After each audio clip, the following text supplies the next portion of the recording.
Bonjour à toutes et à tous, je suis très heureuse de pouvoir être là parmi vous.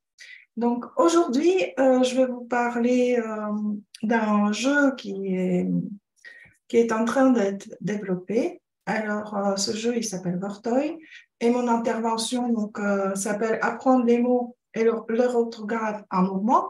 Euh, Ça fait partie d'un projet dans le cadre du programme Erasmus+ KA2. Donc, ce projet est cofinancé par l'Union européenne. Là, vous voyez notre petit logo et vous pouvez aussi avoir un peu plus d'informations après sur le site, sur la page web qui est dédiée à ce projet, à ce jeu, qui est vortoy.net. Alors, notre équipe de l'INALCO, donc Institut national des langues et cultures orientales à Paris, où on enseigne une cinquantaine de langues, nous avons été sollicités par l'association Éducation Internet, qui nous accueille aujourd'hui pour ce magnifique Polyglot Gathering, à participer à ce projet Vortoy. Nous avons aussi 3 autres partenaires européens qui sont impliqués dans ce projet. Il s'agit de 2 associations qui sont spécialisées dans l'apprentissage de l'espéranto. C'est une association aux Pays-Bas et une en Hongrie, et aussi une école primaire en Slovaquie. Donc, depuis maintenant janvier de cette année, on a aussi avec nous une école primaire dans le sud de la France, à Cabrères d'Avignon, qui testent le jeu dans le milieu scolaire en France et qui sont les premiers à le tester en France vraiment à l'école. Donc c'est pour l'instant donc en phase de prototype, mais nous avons déjà pu améliorer quelques points techniques justement grâce au retour des élèves de cette école. Alors, après la fin de ce projet, ce sera à la fin de cette année 2023, la version finale du jeu sera disponible en ligne et gratuitement pour tout le monde, bien évidemment. Alors, ce jeu a été créé pour répondre aux principes du nouveau programme Erasmus+, et surtout pour le développement donc, du multilinguisme et l'amélioration des compétences numériques des élèves et des étudiants. Alors, Vortoy, comme vous allez le voir, c'est un jeu innovant, interactif et multilingue, puisque le multilinguisme est vraiment l'un des aspects les plus marquants de l'Union européenne depuis sa création. La devise unie dans la diversité montre aussi clairement que l'Union européenne perçoit donc l'amélioration de la connaissance des langues étrangères parmi ses citoyens comme une nécessité. Bien évidemment, ça a un impact positif sur l'employabilité des Européens, et aussi et avant tout sur la compréhension et l'interconnexion culturelle.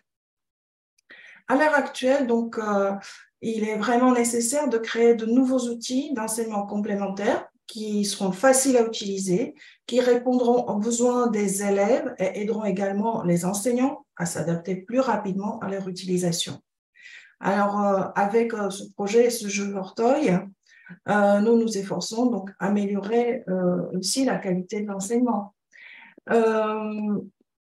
Au départ, le premier prototype de Vortoy a été conçu par Krzysztof Klestil, qui est un développeur de jeux expérimenté et qui travaille donc en étroite collaboration avec Éducation Internet, qui était initiateur de ce projet. Quels étaient les objectifs? Bon, je pense que vous savez que Vortoy veut dire mot en espéranto. Alors, l'innovation, c'est le fait que ce jeu qui est en ligne est relié au tapis de danse. Vous allez voir un peu plus tard comment cela fonctionne.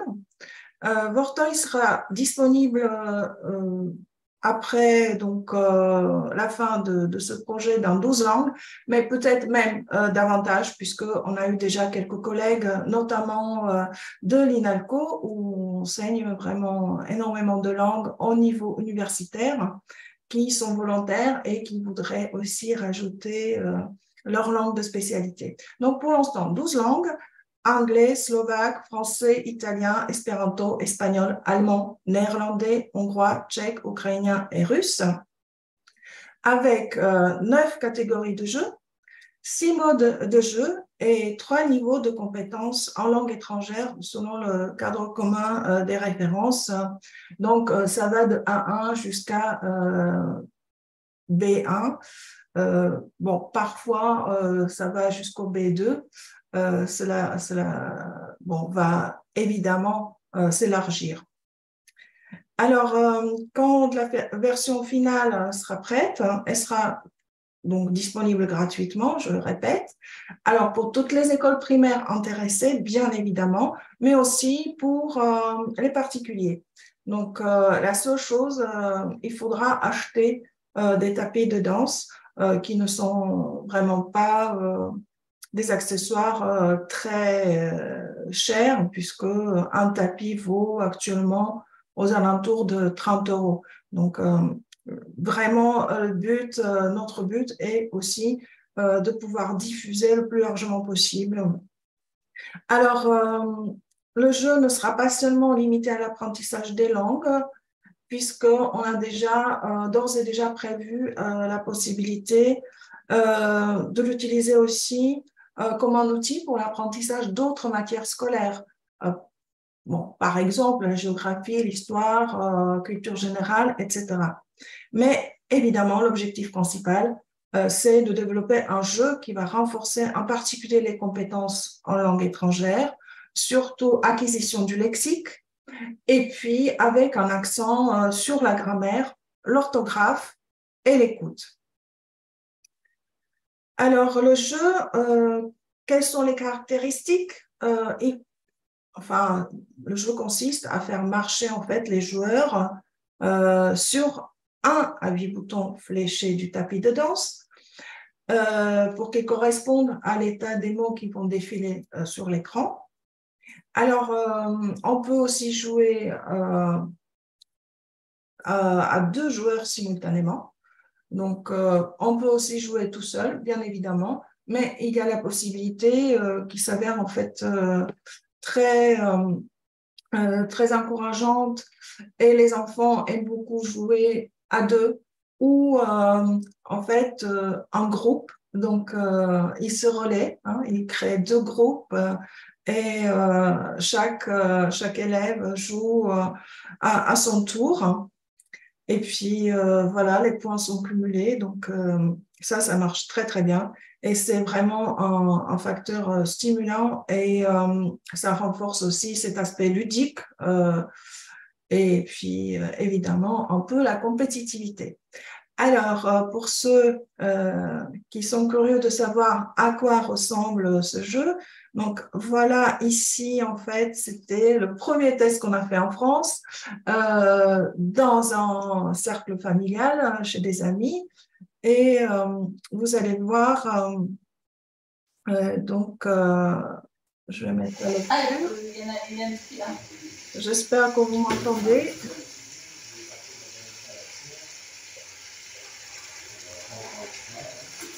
Donc, vous voyez qu'en fait, il faut sauter en même temps sur les bonnes flèches. Donc, il y a plusieurs, évidemment, niveaux de difficulté. Dans le mode facile, on n'a qu'une seule flèche mais pour répondre. Mais dans les modes plus difficiles et très difficiles, il faut simultanément sauter sur 2 flèches et pas toujours des flèches horizontales ou verticales. Donc là, le jeu se complique bien évidemment. Là, j'aimerais bien parler un peu du contenu.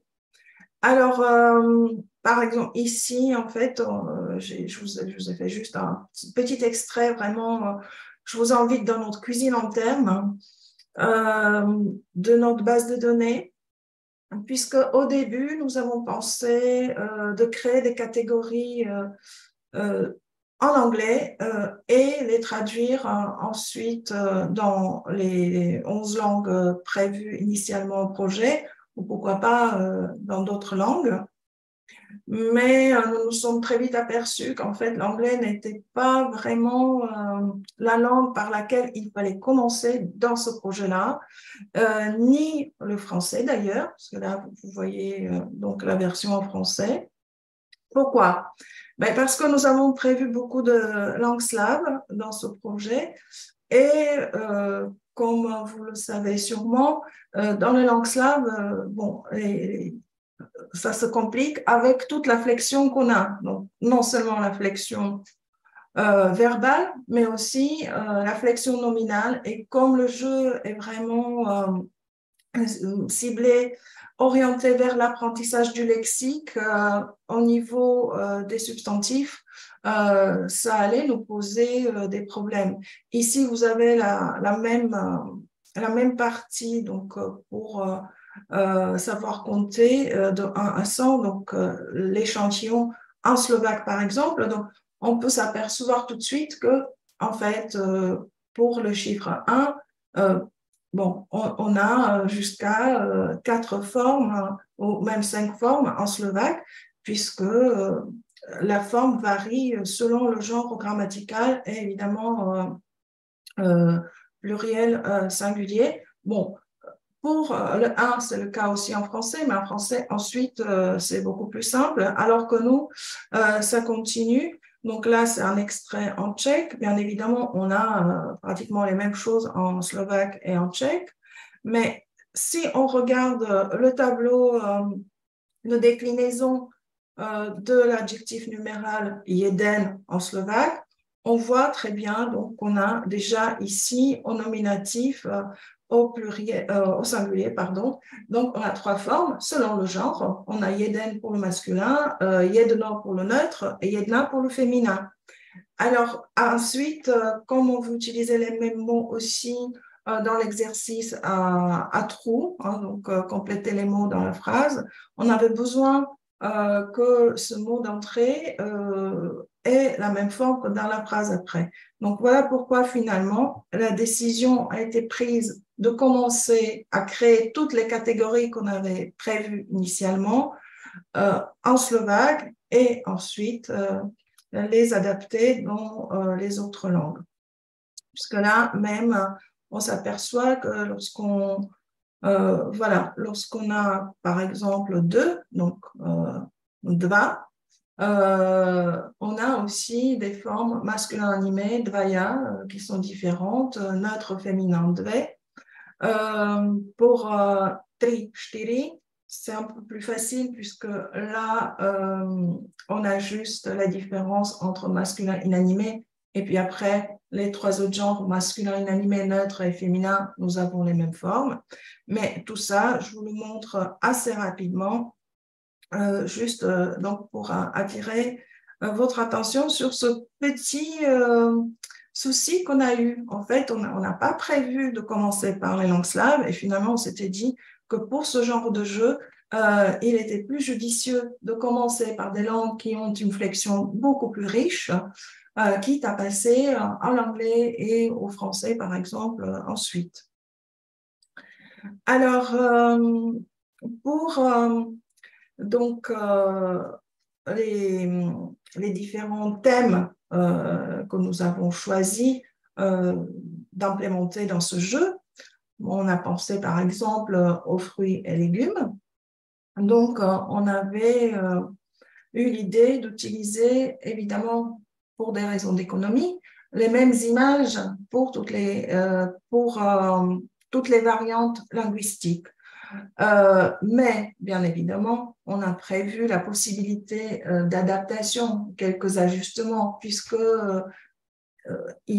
si on choisit ensuite d'ajouter des langues un peu plus exotiques que nos langues européennes, bien évidemment, les fruits que les enfants auront envie d'apprendre seront peut-être pas les mêmes, ou alors en partie. Donc, bien évidemment, on prend au départ la base d'images qu'on a créé pour le slovaque, pour le français, pour l'anglais. Mais après, bien évidemment, on peut aussi ajuster. Donc là, vous avez juste les 5 premières entrées dans cette catégorie-là en français. Vous avez la même chose en slovaque. Ici, pour vous parler aussi un peu du fait qu'on a prévu plusieurs exercices. Donc, le jeu ne consiste pas à jouer tout le temps le même type de jeu. Donc là, ce que vous avez vu précédemment, je reviens un tout petit peu en arrière. Donc là, c'était prévu justement pour les exercices à trous. Mais ici, par exemple, nous avons pour les mêmes termes, bien évidemment, on l'a dit déjà lorsqu'on a déposé le projet, qu'on allait se focaliser sur l'apprentissage et le renforcement de la grammaire, prononciation et orthographe. Et ici, justement, donc, vous savez qu'on a prévu une colonne où les enfants entendront le son enregistré par un locuteur natif et il faudra donc qu'ils reconnaissent le bon mot qui a été prononcé. Donc ici, pour chaque langue, bien évidemment, ça, on ne peut pas mutualiser nos efforts. Là, pour chaque langue dans laquelle on va adapter le jeu, il est absolument nécessaire de refaire cette catégorie au niveau de l'audio. Donc, ce n'est pas comme avec les images où on peut facilement les partager. Ici, pour les audios, on doit recréer vraiment cette catégorie-là. Et la même chose pour l'orthographe. Bien évidemment, les difficultés au niveau de l'orthographe ne sont pas les mêmes en slovaque, en français, en anglais, en tchèque, etc. Donc ici, chaque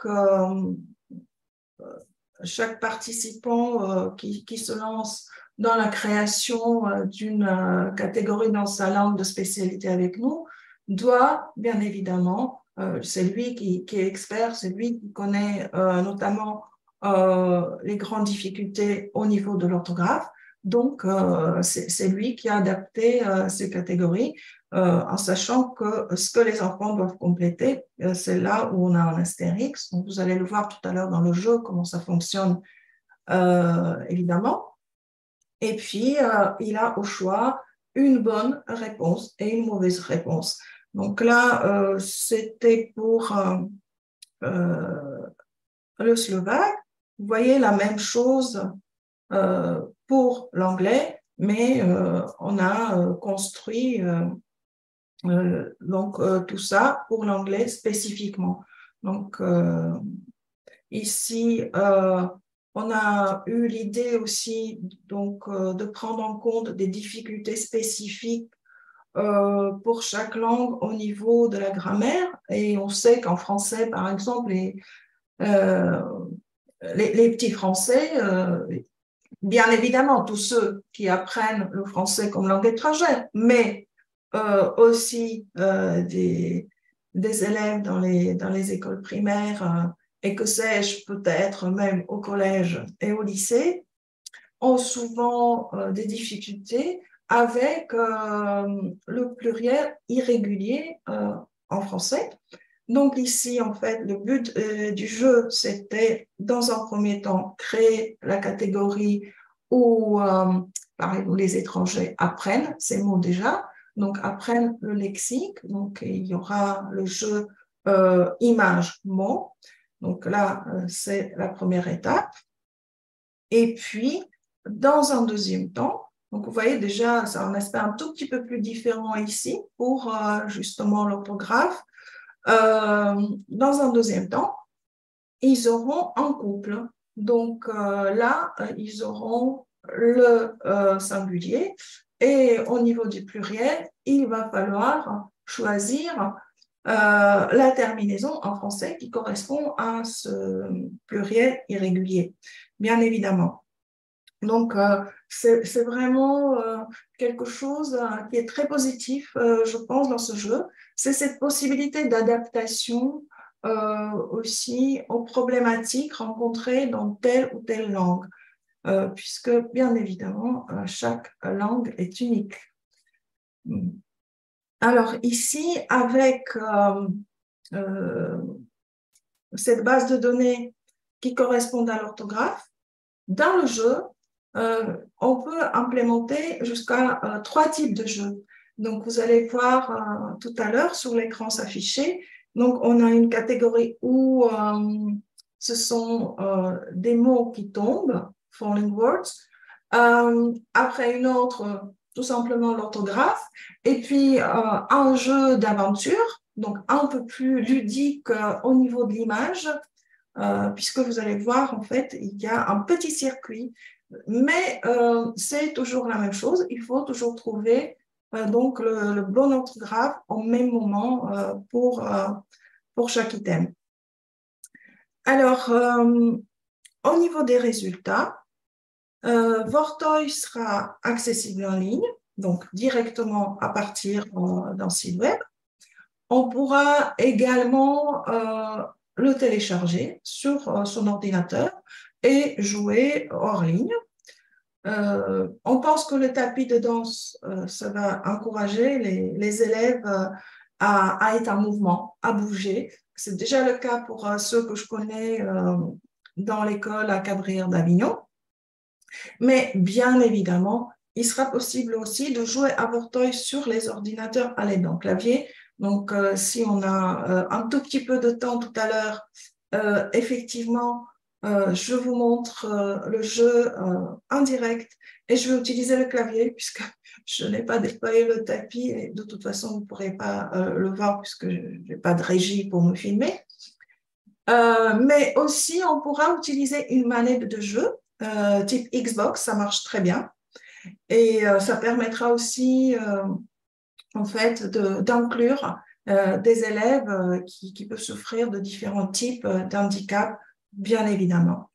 On a aussi pensé à une adaptation visuelle, puisque, bon, selon l'âge des enfants, bon, il peut être nécessaire aussi pour ceux qui ont des problèmes comme le daltonisme, hein, de reconnaissance de couleurs ou des problèmes visuels adaptés un peu graphiquement. Donc, tout ça est prévu. Au niveau des résultats, on est en train de le lancer justement en ce moment. On va donc proposer aussi à ceux qui le souhaitent une interface de nos bases de données qui va permettre aussi aux utilisateurs d'ajouter leur propre langue et leur catégorie dont ils auront besoin. Donc, admettons, dans une école, tous les enseignants n'enseignent pas la même chose et donc chaque enseignant pourra personnaliser le jeu au fur et à mesure, en temps réel, pour l'utiliser ensuite en classe avec ses élèves en rentrant des données, par exemple, pour la géographie, pourquoi pas, ou même pour les sciences de la vie et de la terre, c'est aussi possible. Donc, c'est un des résultats attendus. Donc, j'ai déjà parlé un tout petit peu des modes de jeu. Donc, on a en fait 6 modes et tout ça pour pratiquer différentes compétences linguistiques. Donc, deviner l'orthographe du mot au bon moment. Ça, vous avez vu ce qui est derrière, un petit échantillon de notre base de données. Confirmer le mot correct en corrélation avec l'image ou l'audio le plus rapidement possible, puisqu'il y a aussi le paramètre de temps, bien évidemment, sinon ça ne serait pas aussi amusant. Exercice à trous, donc choisir le bon mot pour compléter une phrase, ou pourquoi pas une suite de mots, puisqu'on a aussi en fait pensé que c'est tout à fait adaptable et donc on a eu l'idée de proposer un exercice comme ça avec des verbes irréguliers en anglais, pourquoi pas. Et puis, donc, ce petit circuit, donc voyager du point A au point B en allant dans la direction du mot correct et avec son personnage.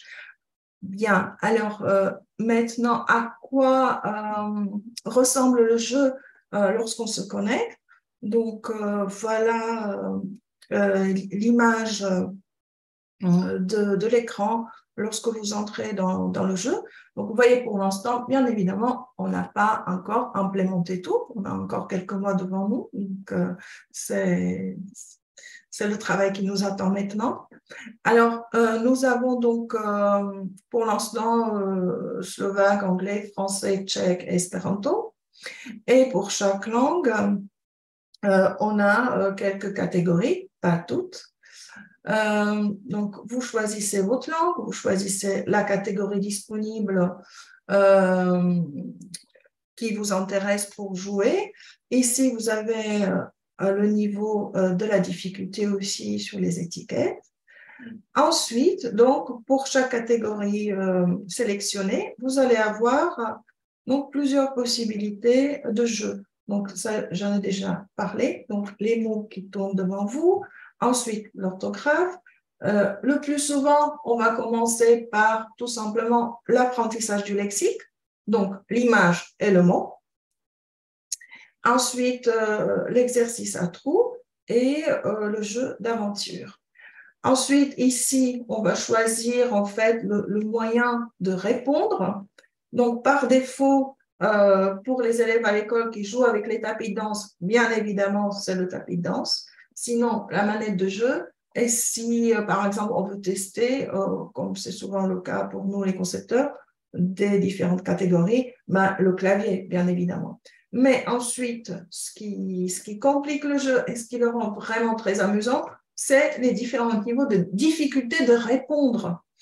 C'est-à-dire le nombre de flèches, par exemple, si on joue sur un tapis de danse, ou le nombre de lettres, si on répond sur le clavier, qu'il faut appuyer en même temps, bien évidemment. Donc, le mode facile, le mode intermédiaire, le mode difficile et le mode extra difficile. Donc, et ensuite, vous appuyez sur le bouton Start, donc départ. Avant de commencer à jouer le jeu, tout est paramétrable, enfin tout, presque tout. Donc, on peut également choisir combien de mots à la fois on va apprendre, sur combien de mots, d'items on va jouer. Donc là, c'était paramétré pour avoir une vingtaine de mots. Alors, ça, c'est la catégorie, justement, les nombres de 1 à 5. Donc, ici, avant de commencer à jouer, on vous demande si vous êtes prêt, mais vous avez la possibilité, en fait, de encore réviser. Hein, donc, de revoir les mots écrits. Si on joue à l'orthographe, ça peut être bien de réviser juste avant le jeu. Et puis après, on commence à jouer. Alors, juste rapidement, donc là, deviner l'orthographe au bon moment. On a donc plusieurs types de jeux que je vous ai montré déjà tout à l'heure, donc je ne vais pas m'y attarder trop. Vous avez ici en bas, il y a une ligne, en fait, c'est le temps qui est compté. Donc, quand la ligne en couleur s'efface, eh bien, c'est terminé, vous n'avez pas répondu. Si vous n'avez pas eu le temps d'appuyer sur les flèches ou d'appuyer sur les touches du clavier, c'est fini. Et bien évidemment, celui qui répond plus rapidement lorsqu'on joue à deux, ben, il gagne plus de points. Alors, la bonne réponse qui va apparaître ici au milieu, elle ne va apparaître que si les deux joueurs, si le jeu est joué à deux, ont répondu. Donc, ça n'influence pas le deuxième qui n'a pas eu le temps de répondre aussi rapidement que le premier à prendre la décision. Et une fois qu'ils ont répondu, vous voyez là, on a répondu rapidement puisque la ligne de temps, elle est encore longue. Donc, non seulement que la bonne réponse, elle s'affiche, elle s'éclaire en vert, mais aussi le joueur qui a répondu correctement va voir en fait un petit contour en vert et le mot complété, correctement orthographié, va s'afficher également. Donc, même celui qui n'a pas eu la bonne réponse, il ne verra pas des mots mal orthographiés, il ne verra que le mot correctement orthographié et donc il apprendra en même temps. Donc, c'est quelque chose qu'on a voulu vraiment avec une approche positive d'apprentissage pour pas qu'il y ait des mots mal orthographiés pour ne pas mémoriser des fautes. Donc ça, c'était très, très important pour nous. Une fois qu'on a joué, donc là, c'était la catégorie orthographe, donc les joueurs voient en fait les résultats. Donc là aussi, au niveau des résultats, bon, on a un petit choix de couleurs. Donc tout ce qui est vert, ça a été correct. Tout ce qui est gris, ben, on n'a pas eu le temps de répondre, mais ce n'est pas grave.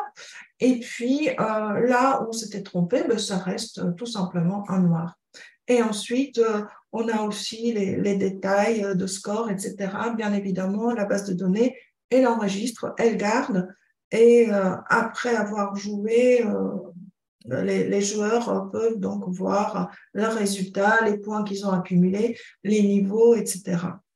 Après, on peut tout simplement, si on veut rejouer, appuyer sur le bouton jouer encore ou sur le bouton continuer. Et dans ce cas-là, on change de catégorie de jeu. Pour vous faire une idée à quoi ça correspond, ben là, c'est par exemple lorsqu'on apprend le lexique avec des images. Donc, on a une image et puis on a au choix deux solutions. Mais attention, ce ne sont pas toujours les deux mêmes mots qui s'affichent puisque on a prévu jusqu'à 4 mauvaises réponses. Et donc, à chaque fois qu'on rejoue, ben, il y a peut-être un autre mot à côté de celui qui est correct et qui correspond à l'image. Une fois qu'on a répondu, encore une fois, donc on a le vert pour la bonne réponse, le rouge pour la mauvaise réponse. Donc, voilà, ça, c'est pas quelque chose de nouveau. Là, c'est ce fameux exercice à trous. Donc, là aussi, on a un laps de temps prédéfini qu'on peut modifier dans le paramétrage, bien évidemment. Donc, ici, les élèves ou les joueurs donc, choisissent le bon mot qui convient pour compléter. Là, il fallait aussi savoir déjà un peu compter pour bien répondre à la question, en fait, pour bien compléter la phrase.